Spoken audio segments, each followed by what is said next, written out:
about Pakistan. Let me ask you about the things that tie you to Pakistan. Was your mother a great influence in your life all through your growing up period? Very much. She was a great influence in terms of her views about life, politics, and even in sport. She was a great influence, and she gave me a lot of love. I was very close to her. If she was such a central part of your life all through that period, it's terribly difficult, I suppose, even now for you to not forget her, but to put her aside, put her memory aside. You know, but you see, as a Muslim, I accept death. I mean, I know that, you know, everyone has to die, and you accept it, and I would have come to terms with it much easier. But I think what left a lasting effect on me was the fact that, you know, she could have been saved. It was I mean, had it been diagnosed early, it was a straightforward operation, and she would have lived. But I think what I could not come to terms with was the pain in which she died. You know, I saw someone that close to me for 2 months. I saw in extreme pain, which I think only people who've seen cancer patients, only they can know how they suffer. And I think that suffering and watching her die, that sort of touched me very deep, and it changed it was like a watershed in my life. You did an amazing thing the other night, and you pulled in a tremendous number of celebrities, beautiful women.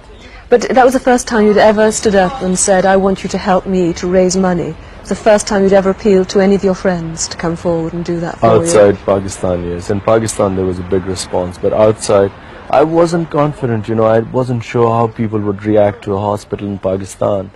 My main idea was to tap the Pakistanis living in Britain. Your mother said something about she didn't want you to bring back a Western girl as a bride to Pakistan. Yeah, well, I was 18 then, and she was scared that if I marry a Western girl, she thought that either I would live in England, or I would come and bring her back, and eventually she would again take me back to England, or I would have a broken home, because the interracial marriages have not had a very good record.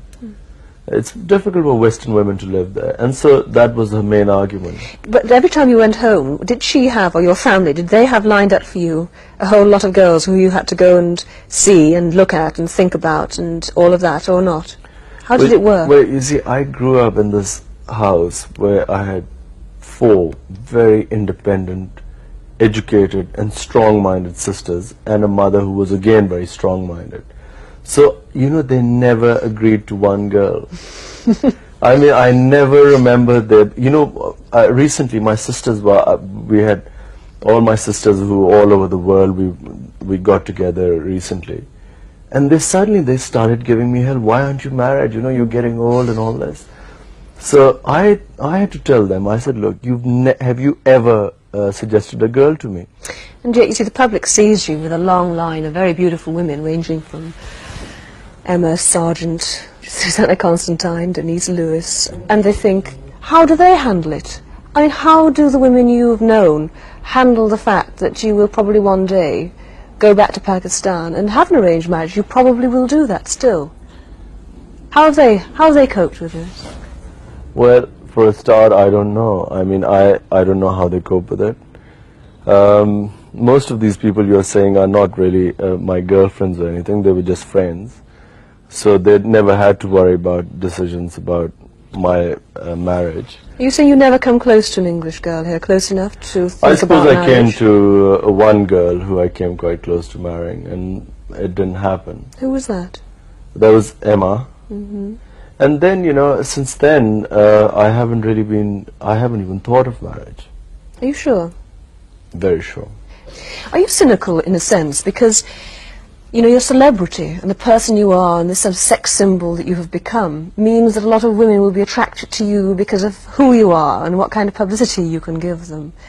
Is that something that kind of annoys you, bothers you, frustrates you? Well, a lot of it is very funny because, you know, I mean, you can't take it seriously. I mean, you know, if you go out with someone who you're just escorting someone, because at times people invite couples. So someone you know, and I know a lot of women who are just friends, and you take them out, their photographs taken, and there's a whole gossip about you, so you can't take that seriously. I know, in one sense I know what you mean, but in another sense I feel that it's so crucial for you to have the kind of press that you have. It's good press. You go back to Pakistan and you're a kind of hero, a kind of demigod there, because of the way you've been built up over the years. I'm not sure that happens, because you know the reason I've been built up in Pakistan has nothing to do with me being with women, or me being with... Well, it's a talking point, isn't it? Every magazine I pick up and I read about you, but it's that's what in they England. say back in Pakistan, the kind of taxi drivers that stop and ask what your love life is like in England. And I think this is not normally the case. This is all the press making it up. It's definitely not the case. I mean, they do ask, they are interested in my marriage. They very rarely talk about women. It's a cricket crazy country. When you go back to Pakistan, I know you go regularly, do you feel alienated in any way from it because you've spent a long time in England, because you've been to school here and you've worked out of here? Is there any sense of alienation? Well, Pakistan is my home. Always has been, and I've never had any confusion about that.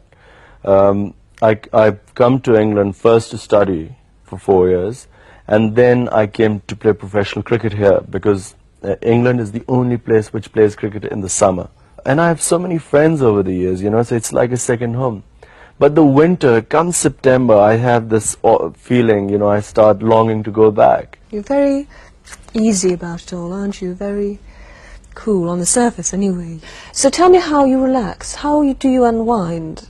For me, I suppose if I'm really run down, I would like to go away in the wild. Just camp out for a while. I think that probably relaxes me more. It sort of, if I'm really run down or I'm drained mentally, I think that probably gives me more energy and staying power. It sort of vitality. I'm again fresh again. I went away in August to the mountains in Pakistan, and I think I came back so fresh and so live, and I'm ready to go back again now.